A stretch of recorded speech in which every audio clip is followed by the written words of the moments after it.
Hello नमस्कार साथियों, स्वागत है आपका इंडिया के one of the most leading YouTube channel OPD पे आप सभी का स्वागत है, अभिनंदन है। इतने दिन साथियों बिजी थे। जीजीडी का जो ऑफिशियल इनोग्रेशन था और सर का जो घर था, गृह प्रवेश था, उसकी वजह से क्लासेज जो है आपकी डिले हुई। सर ने तो ऑलमोस्ट लगभग एक महीना आप मान के चल सकते हैं कि सर ने जो है क्लासेज नहीं ली होगी। लेकिन अब के यहाँ से आज के बाद आपकी जो क्लास है वो कंटिन्यू रहेगी, क्योंकि अब पूरा अलग से सेटअप है। तो 2 या 3 टीचर भी एक साथ में अपनी क्लासें रिकॉर्ड कर सकते हैं। तो अब अपनी क्लासेज जो है वो कंटिन्यू रहेगी। साइंस की भी है, जैसे चल रही है नीलेश जी सर की, इंग्लिश की चल रही है, सर की चल रही है आगे थी, और अब दूसरी क्लास है वो भी आपकी कंटिन्यू रहेगी। सबसे बड़ी जो विज्ञप्ति रहेगी इस 2025 में वो रहेगी एक तो चतुर्थ श्रेणी की। तो जो भी चतुर्थ श्रेणी की तैयारी कर रहे हैं वो जरूर करना। और फॉर्म्स आपको पता है, आपने न्यूज पढ़ी होगी, कल अखबार में देखा होगा आपने, जो ग्रेजुएशन किए हुए लोग हैं, ठीक है, वो भी जो है फॉर्म भर रहे हैं। तो बहुत ही ज़्यादा जो है फॉर्म आ रहे हैं। तो ऐसा नहीं है कि 53,000 पोस्ट है और मेरे पास एक बुक ले ली और मेरा हो जाएगा, तो नहीं है। पढ़ना आपको इसमें भी पड़ेगा। और सबसे बड़ी दूसरी विज्ञप्ति रहेगी यहाँ पर रीट की। और जो पद जो बढ़ेंगे वो रीट में भी बढ़ेंगे, फर्स्ट ग्रेड में भी बढ़ेंगे। तो ऐसा नहीं सोचे कि ये 3,000 ही है या 7,000 इस पर पोस्ट है। ये पोस्ट जो है वो बढ़ेगी, क्योंकि पोस्ट जो है वो थर्ड ग्रेड हो, सेकंड ग्रेड हो और फर्स्ट ग्रेड हो, तीनों में ही पोस्टें जो है वो काफ़ी खाली पड़ी है। तो सीटें जो है वो डेफिनेटली बढ़ेगी। अपन पढ़ रहे थे साथ ही एक्टिव पैसिव यानी कि वॉइस, उसके 2 पार्ट थे वो अपन ने कंप्लीट कर लिए थे। पहले अपन ने अफर्मेटिव सेंटेंस पढ़े। दूसरा जो पार्ट था जो कल आया था उसमें अपन ने नेगेटिव सेंटेंस के बारे में पढ़ा कि नेगेटिव सेंटेंस है उसका एक्टिव वॉइस दिया होगा, अपने को वहां पर पैसिव जो है वो ढूंढना है। अपने को लिखना तो है नहीं कि भाई एक्टिव लिख के दे दिया और उसका पैसिव लिखना है, ऐसा तो है नहीं। अपने पास तो 4 ऑप्शन होंगे, उसमें से अपने को ढूंढना है। तो नेगेटिव जो सेंटेंस होगा उसमें नेगेटिव वर्ड दे रखा होगा। जरूरी नहीं है कि वो नो हो या नॉट हो या नन, इस प्रकार से दे रखा हो। बहुत सारे ऐसे वर्ड्स होते हैं जो नेगेटिव मीनिंग रखते हैं, वो भी वहां पर दे सकता है बिना नो और नॉट के। आज अपन देखेंगे साथियों इंट्रोगेटिव सेंटेंस। देखिए, तो इंट्रोगेटिव सेंटेंस क्या होता है? इंट्रोगेटिव मतलब प्रश्नवाचक। ऐसे ऐसे एक्टिव वॉइस जिसमें जो है एक्टिव इस प्रकार का होगा जिसमें किसी ना किसी का जो है प्रश्न करेगा। जो कर्ता जो होगा, सब्जेक्ट जो होगा, वो किसी ना किसी को प्रश्न करेगा और सामने वाला उसका आंसर देगा। हर वो प्रश्न जो किसी को पूछा जाता है वो होता है प्रश्नवाचक। जैसे मान लीजिए आपको कहा कि व्हाट इज योर नेम, तो इसका मतलब अपने को उसको रिप्लाई देना है कि अपना नाम क्या है, वो नाम अपने को उसे बताना है। तो जब अपने को कोई प्रश्न पूछे उसका आंसर अपन रिप्लाई में देते हैं तो वो होता है इंट्रोगेटिव। और प्रश्न जो है वो उसका आंसर बड़ा भी हो सकता है और यस और नो में भी हो सकता है। डू यू लाइक राइस, क्या आपको राइस पसंद है? तो अपन बोलते हैं यस या नो। यस नो टाइप के भी प्रश्न हो सकते हैं और दूसरे टाइप के भी प्रश्न हो सकते हैं। इसमें एक इंपॉर्टेंट बात यह है कि अपने को जो क्वेश्चन मार्क जो एक्टिव में दे रखा होगा उसे पैसिव में कन्वर्ट करने के बाद उसे जो है वहां से नहीं हटाना, ये ध्यान रखना। नॉर्मली प्रश्न कैसे होते हैं, पेपर के अंदर जो अपने जो लेसन होते हैं, जो पार्ट होते हैं, उसके जो प्रश्न आते हैं, अब उसका आंसर लिखते हैं तो लास्ट में फुल स्टॉप से उसे खत्म करते हैं, एंड करते हैं। उसमें वापस जो है अपन क्वेश्चन मार्क जो है वो नहीं लगाते। लेकिन एक्टिव पैसिव में ऐसा नहीं होता। एक्टिव में जो क्वेश्चन मार्क दे रखा होगा वही अपने को पैसिव में भी मिलेगा। तो 2 ऑप्शन तो आपको वैसे ही यहाँ पे हट जाएंगे आपके। क्यों? 4 ऑप्शन देगा तो 2 में ही वो क्वेश्चन मार्क जो है वहां पर देगा। तो चलिए वीडियो को शुरू करते हैं। आज की जो क्लास है उसमें अपन पढ़ेंगे साथियों इंट्रोगेटिव सेंटेंसेज।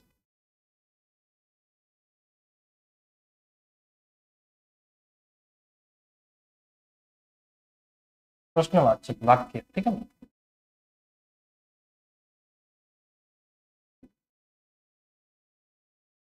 देखिए, इसका एक फॉर्मूला है, ये फॉर्मूला आपको याद करना पड़ेगा। 3 फॉर्मूले हो गए हैं अपने एक्टिव पैसिव में। एक अफर्मेटिव में लिखा है था अपन ने, जो साधारण वाक्य थे उसमें। दूसरा नेगेटिव में लिखा है, उसकी तरह ही है ये। वहां पे सिर्फ हेल्पिंग वर्ब और जो मुख्य क्रिया थी उन दोनों के बीच में अपन ने एक वर्ड जोड़ा था, नॉट। क्या जोड़ा था? नॉट। और नॉट का जो प्रयोग होता है वो HV यानी कि हेल्पिंग वर्ब और मेन वर्ब के बीच में होता है। हेल्पिंग वर्ब क्या होती है, मेन वर्ब क्या होती है, वो अपन ने लगभग 4 या 5 बार अपन ने पढ़ लिया है, ठीक है। तो देखिए, सबसे पहले ध्यान ये रखना कि इंट्रोगेटिव जो होगा ये प्रश्न पूछेगा। तो वो वाक्य या तो शुरू होगा WH वर्ड से। जैसे व्हाट इज योर नेम, तो देखिए व्हाट आ रहा है, क्या आ रहा है? व्हाट। ये होते हैं WH वर्ड। जैसे व्हाट हो गया, हाउ हो गया, विच हो गया, वेयर हो गया, ये जितने भी WH जैसे वर्ड शुरू होते हैं वर्ड्स, ये होते हैं WH वर्ड। तो प्रश्न में ये शब्द जो है वो काम में लिए जाते हैं। या फिर जो है प्रश्न पूछेगा तो वो शुरू होगा अपने हेल्पिंग वर्ब से। अब हेल्पिंग वर्ब कौन सी होती है, जैसे इज हो गया, एम हो गया, आर हो गया, वॉज हो गया, वर हो गया, हैज, हैव, हैड, या कोई मॉडल ऑक्सिलरीज हो सकते हैं। मॉडल कौन कौन से हैं मैंने आपको बता दिए थे, can, shall, should, may, might, जितने भी जो वर्ड्स है 13 होते हैं लगभग, ये मॉडल से अगर कोई वाक्य शुरू होता है तो वो भी इंट्रोगेटिव होगा, लेकिन होना चाहिए वो सबसे वाक्य के शुरू में, स्टार्टिंग में होना चाहिए। या फिर प्रेजेंट टेंस में है तो डू डज से वाक्य शुरू हो सकता है, पास्ट में है तो डिड से भी वाक्य शुरू हो सकता है। तो अगर हेल्पिंग वर्ब से कोई वाक्य शुरू हो रहा है या फिर WH वर्ड से अगर कोई वाक्य शुरू हो रहा है एक्टिव में, तो समझ जाना कि वो इंट्रोगेटिव सेंटेंस है। उसके बाद क्या आएगा, उसके बाद आएगा अपना सब्जेक्ट, और फिर यहां पर आएगी बी की फॉर्म। अब देखिए ये बी की फॉर्म यहां पे कब आएगी, अगर वाक्य शुरू होता है हैज से या हैव से या फिर हैड से, इसके अलावा कोई मॉडल दे रखा है। क्या दे रखा है, मॉडल दे रखा है। मॉडल कौन कौन से होते हैं, मॉडल आपको पता ही है, मैं एक दो लिख देता हूँ। कैन हो गया, कुड हो गया, मे हो गया, माइट हो गया, ये सब क्या है, मॉडल है। या फिर ING वाली कोई वर्ब दे रखी है। क्या दे रखी है, ING वाली वर्ब। तो अगर had, have, had active voice के अंदर आपको एक्टिव वॉइस में हैज दिख जाए, हैव दिख जाए, हैड दिख जाए, मॉडल दिख जाए, या ING वाली मेन वर्ब दिख जाए, तो ये फॉर्मूला वहां पर लागू होगा, ऐसा का ऐसा। लेकिन अगर हैज, हैव, हैड, मॉडल और ING वाली वर्ब के अलावा अगर आपको वहां पे इज, एम, आर दिख जाए, लेकिन इज, एम, आर में भी कैसे, इज, एम, आर में भी ING वाली वर्ब इसके साथ में नहीं होनी चाहिए, ठीक है। तब इज, एम, आर दिख जाए, डू डज लिखा हुआ आपको वहां पर मिल जाए, डू डज, या हो सकता है वहां पर डिड लिखा हुआ मिल जाए। इस प्रकार से अगर इनमें से अगर वाक्य शुरू हो रहा है, ठीक है, यहां तक, तो वहां पर जो है ये फॉर्मूला काम नहीं करेगा। वहां पे फिर ये बी की जो फॉर्म है ये हट जाएगी। ये हटेगी क्यों, क्योंकि is, am, are, do, does जो है ये खुद भी एक हेल्पिंग वर्ब का ही काम करते हैं, और ये हेल्पिंग वर्ब साथियों जो है यहाँ पर WH ये स्टार्टिंग में यहाँ पर आ जाएगी। कहां पर, यहाँ पर आ जाएगी, तो फिर वहां पे बी की फॉर्म नहीं आएगी। लेकिन अगर हैज, हैव, हैड, मॉडल और ING वाली वर्ब दे रखी है तो पूरा फॉर्मूला काम करेगा। और is, am, are, do, does दे रखा है तो वहां पर यहाँ पर ये बी की फॉर्म है वो यहाँ पर हट जाएगी, मतलब स्टार्टिंग में आ जाएगी। जैसे इज दे रखा है तो वो आगे आ जाएगा, क्योंकि इंट्रोगेटिव है, और इंट्रोगेटिव में हेल्पिंग वर्ब जो है वो कहां पर आती है, सब्जेक्ट के ठेठ स्टार्ट में आती है। तो ये अपने को ध्यान रखना। देखिए अब ये ध्यान ये रखना है, दूसरा इसमें ध्यान ये रखना कि अगर आपको वाक्य में डू से स्टार्ट हो रहा है वाक्य है, या फिर वाक्य अब इंट्रोगेटिव है तो हेल्पिंग वर्ब से शुरू हो गया, WH वर्ड से शुरू होगा, तो ये दोनों दे रखी है डू और डज, ये हेल्पिंग वर्ब। और हेल्पिंग वर्ब में भी ये किसमें यूज होती है, तो ये यूज होती है साथियों प्रेजेंट टेंस में। किसमें यूज होती है, प्रेजेंट टेंस में ये यूज होती है। अब डज है, डज के पीछे एस है, इसका मतलब ये सिंगुलर के साथ आती है। मैंने आपको बताया है जितने भी हेल्पिंग वर्ब है जिसके पीछे एस है वो सिंगुलर के साथ आती है, एस से सिंगुलर, और जिसके साथ में एस नहीं है लास्ट में वो प्लूरल के साथ आती है। तो डू है ये आ जाएगी अपनी प्लूरल के साथ में।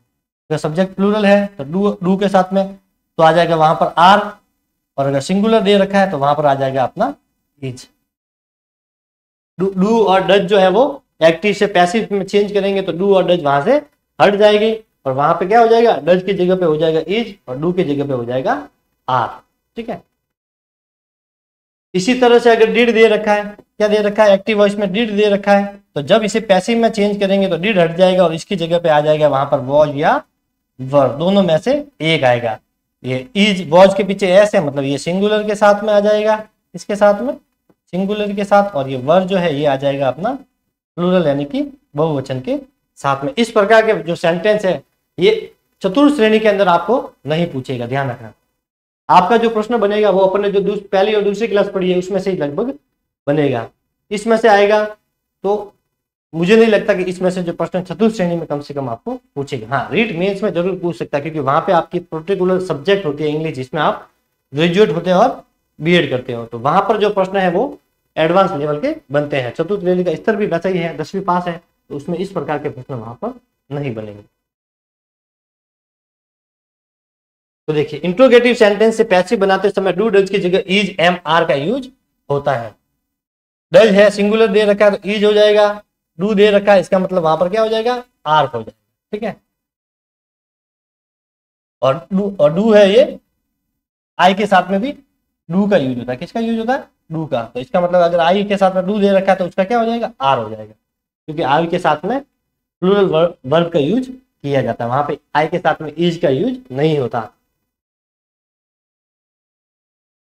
देखिए इसी तरह अगर डिड दे रखा है तो वॉज वर्ब में चेंज हो जाएगा, सिंगुलर है तो वॉज करना है, प्लूरल है तो वर करना है। तथा हेल्पिंग वर्ब सब्जेक्ट के बाद में न आकर पहले आएगी, क्योंकि सेंटेंस जो है वो इंट्रोगेटिव है। ये भी अपने को ध्यान रखना है कि यहाँ पर जो हेल्पिंग वर्ब जो है वो सब्जेक्ट के बाद में न आकर के पहले आएगी। देखिए ये सब्जेक्ट दे रखा है और इससे पहले अपन ने जो पढ़े थे नेगेटिव सेंटेंस और अफर्मेटिव सेंटेंस, उसमें क्या था कि हेल्पिंग वर्ब जो थी वो सब्जेक्ट के बाद में आ रहे थे। किसके बाद में आ रहे थे, सब्जेक्ट के बाद में आ रहे थे। लेकिन यहाँ पर जो है इंट्रोगेटिव में इसका उल्टा हो जाएगा, थोड़ा अलग हो जाएगा। मतलब यहाँ पर जो हेल्पिंग वर्ब जो आएगी वो सब्जेक्ट के बाद में ना आकर इससे पहले आएगी। इसके बाद में क्या आएगा, सब्जेक्ट। जैसे यहाँ पे मान लीजिए डू आया है तो डू ये हेल्पिंग वर्ब हो गई, फिर यहाँ पे सब्जेक्ट मान लीजिए आई है, इस प्रकार से आएगी।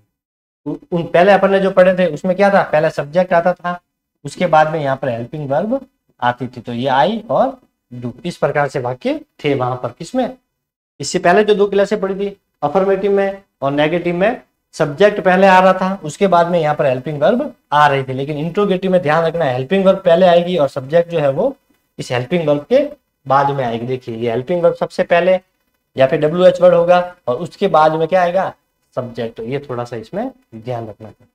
देखिए example, do you eat food, तो ये एक्टिव में दे रखा है। एक्टिव में क्यों है, क्योंकि इसमें न तो बी की फॉर्म दे रखी है और न ही जो है इसमें वर्ब की थर्ड फॉर्म दे रखी है। और एक्टिव से पैसिव में चेंज करने के लिए अपने पास दो चीजें जरूरी है। एक तो है बी की फॉर्म, जो 8 बी की फॉर्म मैंने आपको बताए थे, is, am, are, was, were, be, been और बीइंग। ये 8 जो है बी की फॉर्म, इनके बिना अपन किसी भी सेंटेंस को एक्टिव से पैसिव में चेंज नहीं कर सकते। और एक अपने को चाहिए पास्ट पार्टिसिपल यानी कि वर्ब की थर्ड फॉर्म। तो देखिए डू दे रखा है स्टार्टिंग में, पीछे क्वेश्चन मार्क है, मतलब ये इंट्रोगेटिव वाक्य है, क्योंकि स्टार्ट में क्या दे रखा है यहाँ पर, हेल्पिंग वर्ब। और इंट्रोगेटिव में जो होती है हेल्पिंग वर्ब पहले आती है और फिर सब्जेक्ट। तो ये बाद में क्या दे रखा है, सब्जेक्ट। तो देखिए सबसे पहले ये फूड जो है ये ऑब्जेक्ट है, तो इसको सब्जेक्ट के रूप में लेके आ जाइए आगे। तो सबसे पहले ये फूड है, इसको यहाँ पर लिखना है, एक बार इज को छोड़ना है आपको। ठीक है, फूड लिख दिया। अब इस फूड को देखना है, ये फूड जो है ये सिंगुलर है या प्लूरल है। तो ध्यान ये रखना है कि फूड जो होता है वो सिंगुलर होता है, तो इसके अकॉर्डिंग यहाँ पर ये इज आया है। किसके अकॉर्डिंग आया, ये इज यहाँ पर जो है ये इस फूड के अकॉर्डिंग यहाँ पर आया है। और वाक्य कैसा, इंट्रोगेटिव है, इसीलिए यहाँ पर हेल्पिंग वर्ब जो है वो सब्जेक्ट से पहले आती है। यहाँ पर लिख रखा है, देखिए हेल्पिंग वर्ब सब्जेक्ट के बाद में ना कर उससे पहले आएगी। एक्टिव वॉइस में भी देख लीजिए आप, ये डू जो है ये सब्जेक्ट के जस्ट पहले दे रखा है, वैसा का वैसा यहाँ पर भी होगा। फूड यहाँ पर दे रखा है सब्जेक्ट, तो इससे पहले अपने को इज आएगा। लेकिन इज किसके अकॉर्डिंग आया है, तो ये फूड के अकॉर्डिंग आया है, ये अपने को ध्यान रखना है। फिर देखिए वर्ब की थर्ड फॉर्म, तो ईट दे रखी है, इसकी पास्ट पार्टिसिपल फॉर्म होती है साथियों ईटन। फर्स्ट फॉर्म होती है ईट खाना, ईट एट ईटन। क्या होती है, ईट एट ईटन। तीनों ही फॉर्म अलग अलग है, तो कौन सी फॉर्म है बताइए, रेगुलर या इरेगुलर। तो ये इरेगुलर साथियों फॉर्म है। फिर वही एजेंट के रूप में यहाँ पे बाय आ गया, फिर यहाँ पे यू दे रखा है, तो यू का वापस हो जाएगा यहाँ पर यू। और ये अपने को पता है कि प्रोनाउन जो चेंज करते हैं उसमें यू जो है उसका सब्जेक्टिव भी यू ही रहता है और ऑब्जेक्टिव केस में भी उसका यू ही रहता है। अगर यहाँ पर आई होता, क्या होता है यहाँ पर, अगर इस यू की जगह पे आई होता तो अपन यहाँ पे क्या कर देते, मी करना पड़ता अपने को। क्या करना पड़ता, मी। अगर यहाँ पर वी होता तो अपन यहाँ पर अस कर देते। अगर यहाँ पर दे होता तो अपन देम कर देते। अगर यहाँ पे ही होता तो अपन यहाँ पर हिम कर देते। लेकिन यहाँ पे यू दे रखा है, तो यू का सब्जेक्टिव और ऑब्जेक्टिव दोनों सेम होते हैं, एक तो यू का और एक इट का। इट में भी सब्जेक्टिव भी इट ही होता है, उसका ऑब्जेक्टिव भी वापस इट ही होता है। दूसरा देखिए, did you solve the question, ये दे रखा है प्रेजेंट टेंस में, ये दे रखा है पास्ट में। तो डिड आ गया ये हेल्पिंग वर्ब और ये हो गया सब्जेक्ट। अब हेल्पिंग वर्ब आगे दे रखी है, इसका मतलब वाक्य हो गया अपना इंट्रोगेटिव। दूसरी इसकी पहचान है ये क्वेश्चन मार्क। देखिए और डिड दे रखा है, मैंने आपको बताया था कि डिड दे रखा है तो इसका मतलब वहां पे वॉज और वर्ब ऐसे ही प्रयोग करना है। तो सबसे पहले द क्वेश्चन जो है, इस क्वेश्चन को लिखना है, यहाँ पर ये लिख दिया द क्वेश्चन। अब क्वेश्चन लिखे हुए नहीं है, क्या लिखा हुआ है, द क्वेश्चन, मतलब एक प्रश्न की बात हो रही है, यहाँ पे प्रश्नों की बात नहीं हो रही है, केवल एक प्रश्न की बात हो रही है। तो एक प्रश्न है, इसका मतलब सिंगुलर वर्ब आएगी और यहाँ पर आ जाएगी वॉज द क्वेश्चन, फिर ये सॉल्व दे रखी है वर्ब, इसकी थर्ड फॉर्म हो जाएगी सॉल्व्ड। ठीक है, ये रेगुलर फॉर्म है, ईडी लगी हुई है, ईडी जिसके पीछे भी लगता है वो रेगुलर वर्ब होती है। फिर ये बाय और फिर ये यू दे रखा है, यू का यू, तो the was the question solve by you. और देखिए पीछे वापस ये क्वेश्चन मार्क, एक्टिव में भी था, पैसिव में भी भाषण क्वेश्चन मार्क वैसा का वैसा रहेगा। क्वेश्चन मार्क क्यों नहीं हटा, तो देखिए यहाँ पर भी हेल्पिंग वर्ब से शुरू हो रहा है पैसिव, और यहाँ पर भी हेल्पिंग वर्ब से ही शुरू हो रहा है। और हेल्पिंग वर्ब से अगर कोई वाक्य शुरू होता है तो उसमें अपने को पीछे क्वेश्चन मार्क वापस लगाना पड़ता है। तो यहाँ तक आपको समझ में आ गया होगा। अगर आपको वाक्य में डू लिखा हुआ मिल जाए, डज दिख जाए, तो अपनी जो यहाँ पर जो हेल्पिंग वर्ब जो स्टार्ट में आएगी वो इज और एम और आर में से आएगी। अगर डिड लिखा हुआ है तो हेल्पिंग वर्ब जो आएगी वो वॉज और वर के अकॉर्डिंग आएगी। और किसके अकॉर्डिंग आएगी, तो सबसे पीछे जो ऑब्जेक्ट है उसको देखना है। अगर ये सिंगुलर है तो वॉज करना है, प्लूरल होता तो वर कर देते, फूड सिंगुलर है इसलिए अपन ने इज कर दिया, ये प्लूरल होता तो अपन क्या कर देते, यहाँ पर आर कर देते, क्या कर देते, आर। चले आगे, देखिए उपरोक्त वाक्यों,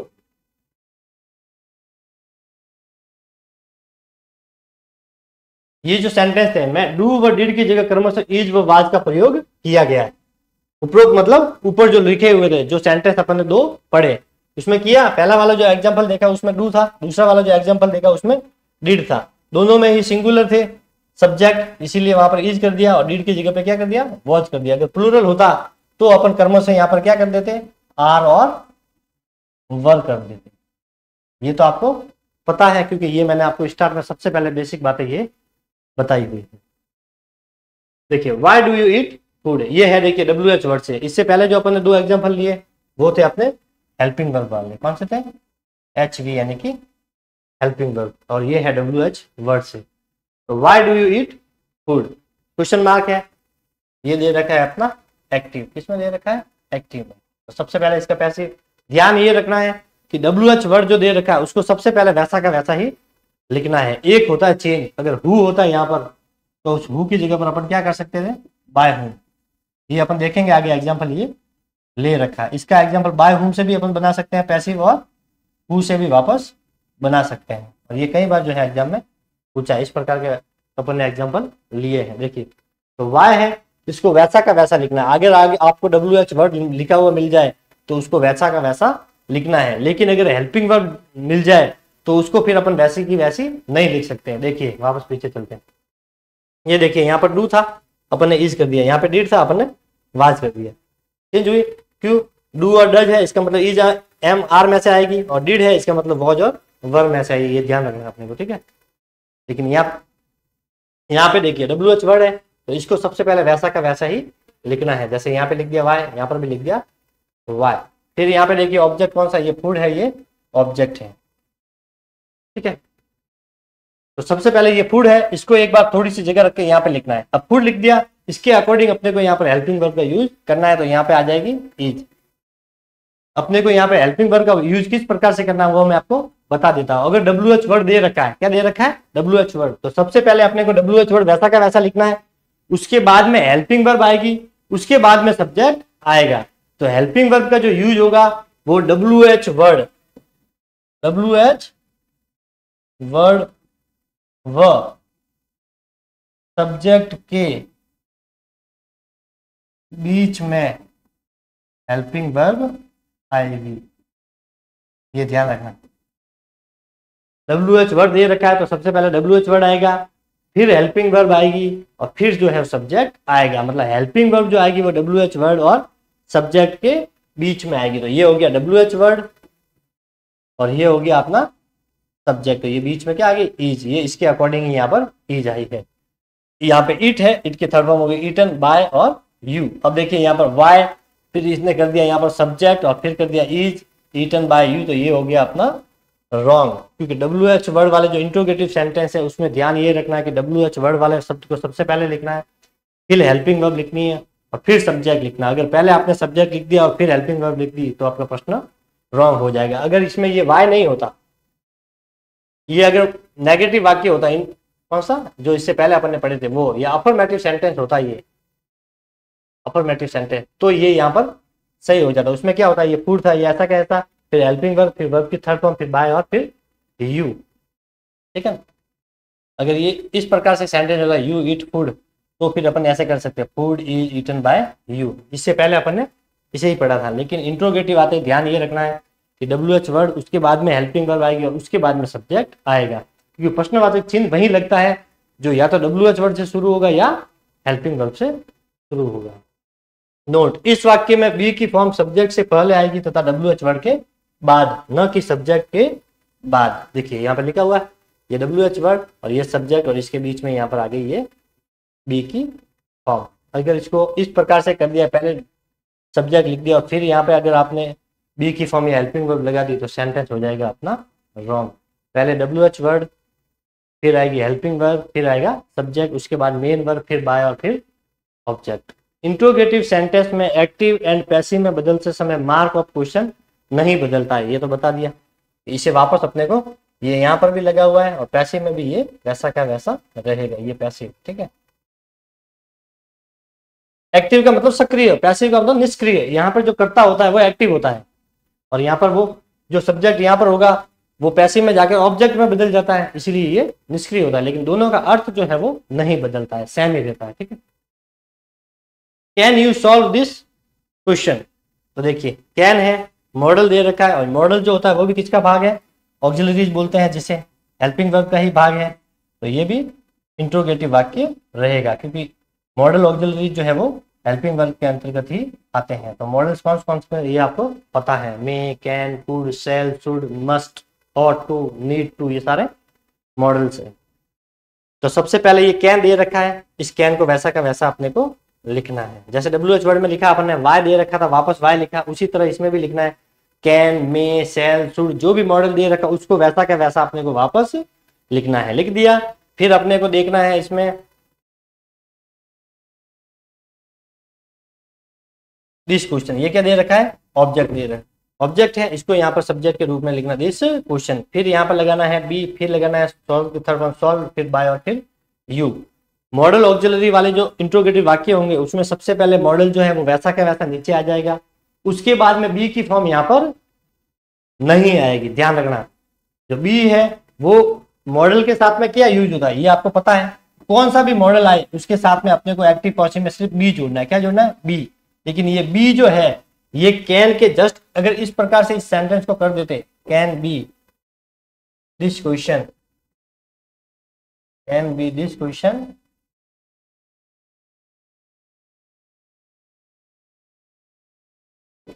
सॉल्व बाय यू, तो ये हो जाएगा अपना सेंटेंस रॉन्ग, क्योंकि WH वर्ड वाले में तो वाई लिख दिया और उसके बाद में यहाँ पर देखिए हेल्पिंग वर्ब थी। लेकिन यहाँ पे ध्यान रखना कैन के जस्ट बाद में ये बी जो है वो नहीं आएगा, पहले कैन आएगा, फिर सब्जेक्ट आएगा और फिर जो है वो अपने को बी का यूज करना है। इससे ये थोड़ा सा अलग है, इसमें ध्यान रखना। मॉडल ऑक्सिलरी में क्या होगा, पहले मॉडल आएगा, फिर सब्जेक्ट आएगा और फिर बी आएगा।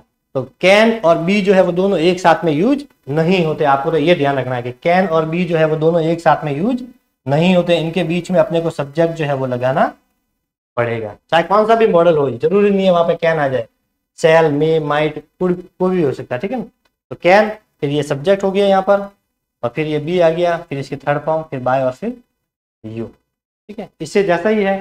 लेकिन यहाँ पर क्या होता है कि WH वर्ड के जस्ट बाद में हेल्पिंग वर्ब जो है वो आती है, लेकिन यहाँ पे मॉडल के बाद में सब्जेक्ट आएगा और फिर बी आएगा। कैन बी, सेल बी, ये दोनों एक साथ में यूज नहीं होते, दोनों के बीच में अपने को सब्जेक्ट का जो है वो यूज करना पड़ता है। वाक्य में कैन, ये कैन लिखा हो, ठीक है, कैन के तुरंत बाद में बी नहीं आता है, उसके बीच में सब्जेक्ट का प्रयोग करने के बाद सब्जेक्ट के बाद में अपने को बी लगाना पड़ता है। ये आपको नहीं दिख रहा है, यहाँ पे लिखा हुआ है कि मॉडल वाले वाक्य में सबसे पहले कैन, उसके बाद में सब्जेक्ट का यूज करना, उसके बाद में अपने को बी लगाना है। मॉडल के तुरंत बाद में अगर बी लगा दिया तो वाक्य अपना रॉन्ग हो जाएगा। ये वाली लाइन यहाँ पर लिखी हुई है। ठीक है, चले आगे। देखिए मॉडल्स, मॉडल्स कौन से है ये आपको पता ही है, या फिर हैज बीन, या फिर हैव बीन, या हैड बीन का यूज इंट्रोगेटिव में पैसिव बनाते समय दोनों पेयर के बीच में सब्जेक्ट का यूज होता है। पेयर्स का मतलब होता है जोड़ा, जो भी दो चीज होती है उसका जोड़ा होता है उसे पेयर्स बोलते हैं। जैसे शूज है तो शूज को क्या बोलते, शूज होते हैं, दोनों शूज होते हैं, उसको पेयर जोड़ा, जो भी चीजें दो भागों में होती है उसे पेयर्स कहते हैं। तो देखिए यहाँ पर भी एक दो, ये दो मॉडल्स भी हमेशा कैसे आएंगे, या तो आएगा कैन बी, या आएगा मे बी, शैल भी हो सकता है, ठीक है, कुड हो सकता है। तो ये भी देखिए आपको दो जोड़े में मिलेगा, has been, have been, had been, दोनों किस में मिलेंगे, पेयर्स में मिलेंगे। तो इस प्रकार के अगर एक्टिव वॉइस में वाक्य मिल जाए जिसमें हैज बीन लिखा हुआ है, मॉडल है, हैव बीन है, या हैड बीन है, तो जो सब्जेक्ट अपन यूज करेंगे वो इन दोनों के बीच में यहाँ पर अपन सब्जेक्ट का यूज करेंगे। ये अपने को वहां पर थोड़ा ध्यान रखना है। इसके एग्जाम्पल यहाँ पर दे रखे, देखिए कैसे। When can you solve the problem, ठीक है। तो सबसे पहले WH वर्ड है, ये तो आपको पता ही है कि WH वर्ड अगर दे रखा है, मॉडल दे रखा है, उसको सीधा वैसा का वैसा एक बार लिख दीजिए। तो वैन है, इसको वापस वैसा का वैसा अपन ने लिख दिया। फिर ये मॉडल दे रखा है कैन, तो ये कैन वैसा का वैसा आ गया। फिर यहाँ पर देखिए ये क्या दे रखा है, ऑब्जेक्ट, और ऑब्जेक्ट है ये यहाँ पर आ गया अपना सब्जेक्ट। द प्रॉब्लम ये क्या हो गया, subject.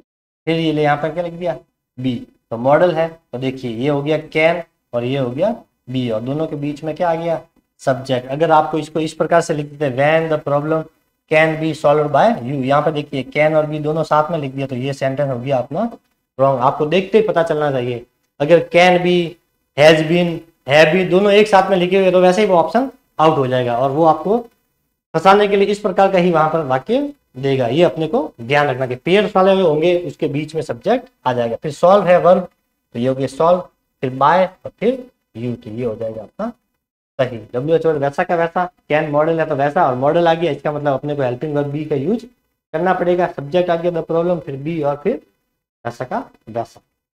Will you do this, ठीक है। तो सबसे पहले विल दे रखा है, मॉडल है विल, तो ये हो गया विल।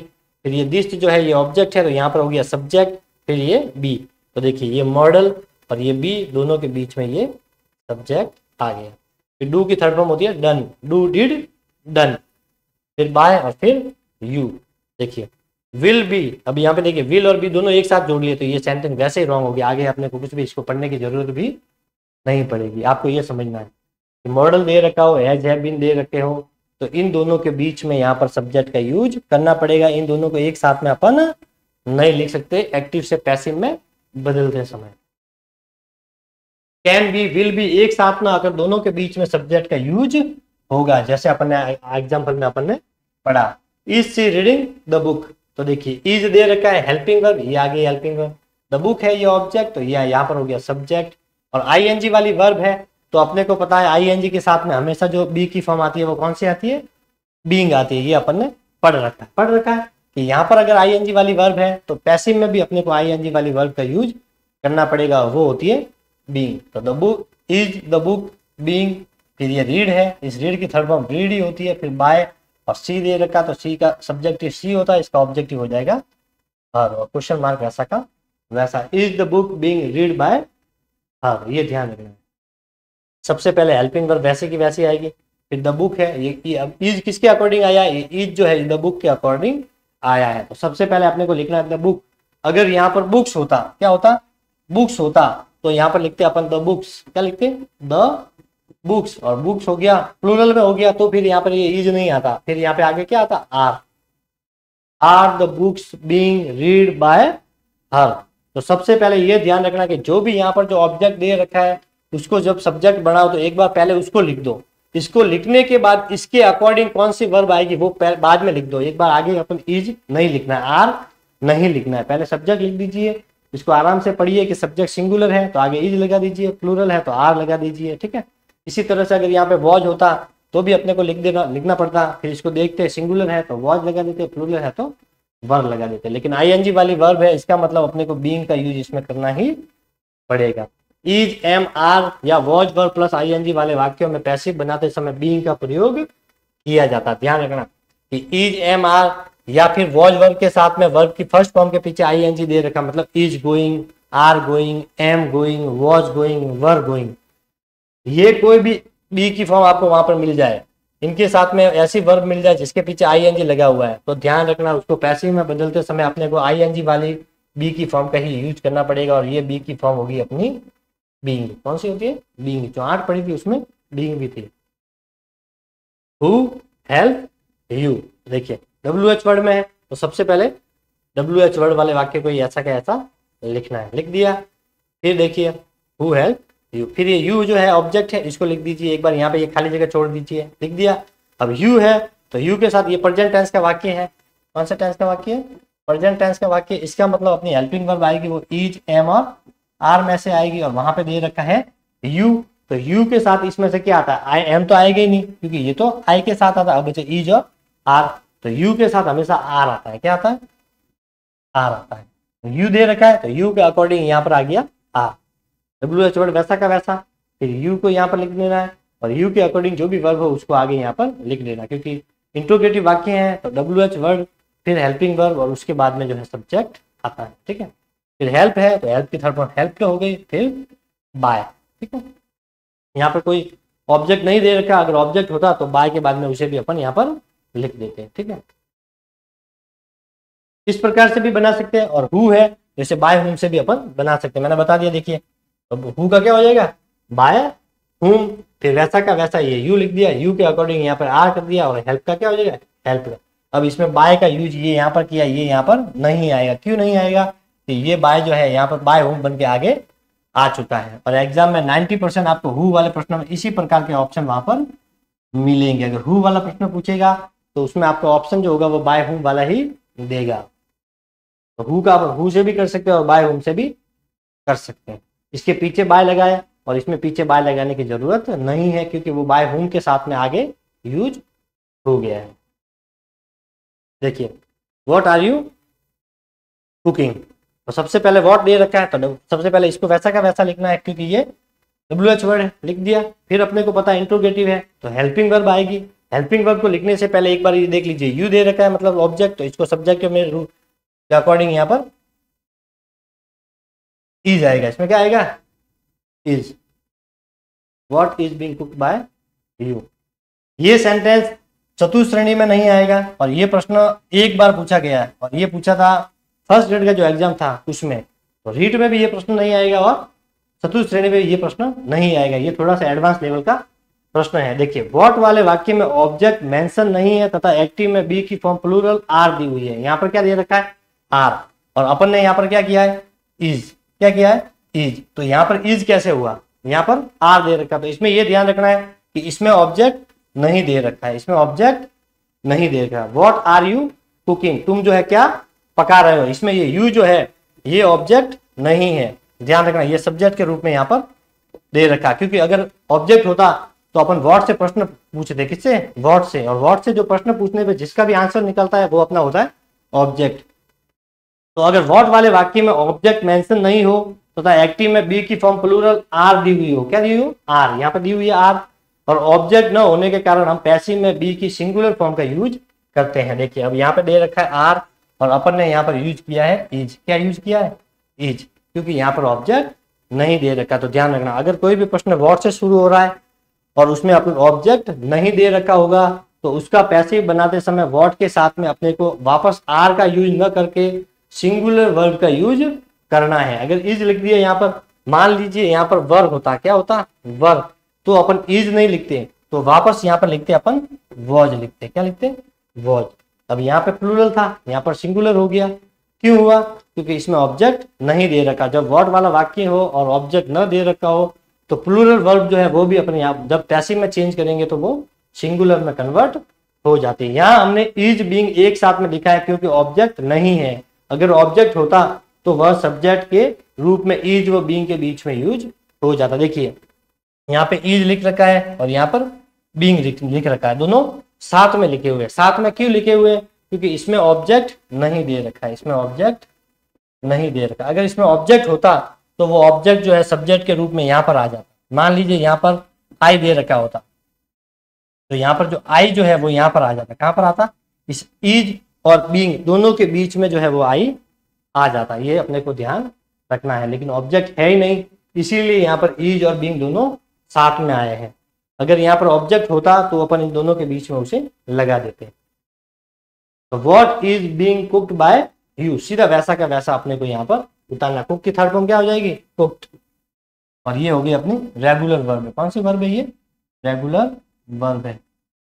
ईडी जिसके भी पीछे लगता है वो सारी की सारी रेगुलर वर्ब है, और जिसकी दो वर्ब की तीनों फॉर्म अलग अलग हो, ठीक है, वो होती है अपनी इरेगुलर वर्ब। और ज्यादातर जो वर्ब है 90% कौन सी है, रेगुलर वर्ब ही है, बाकी 10% है इरेगुलर वर्ब। तो अपने को याद कौन सी रखनी है, जो 10% है इरेगुलर वर्ब, वही अपने को याद करनी है। बाकी की तो याद रखने की जरूरत नहीं है, क्योंकि सबके पीछे क्या लगाना है, ईडी लगाना है। सेकंड फॉर्म में भी ईडी रहेगी और थर्ड फॉर्म भी ईडी वाली ही रहेगी। और थर्ड फॉर्म जो होती है उसे क्या बोलते हैं, ये थ्योरेटिकल प्रश्न पूछा गया है तो उसको बोलते हैं साथियों पास्ट पार्टिसिपल। ठीक है, हालांकि ये जो प्रश्न है ये आपके प्रश्न इसमें नहीं बनेगा चतुर्थ श्रेणी में। ये प्रश्न एक बार ही पूछा गया है, इस प्रकार के प्रश्न जो है वो नहीं बनते। रीट में भी लगभग इस प्रकार का प्रश्न ना कभी टेट में पूछा गया है, ना ही कभी रीट में एक्टिव पैसिव में पूछा गया है। ठीक है, अगर व्हाट से प्रश्न, आपको तो ये ध्यान रखना है कि व्हाट से प्रश्न शुरू हो रहा है एक्टिव किससे, व्हाट से, उसके साथ में प्लूरल बी की फॉर्म दे रखी है, जैसे आर दे रखा है, वर दे रखा है।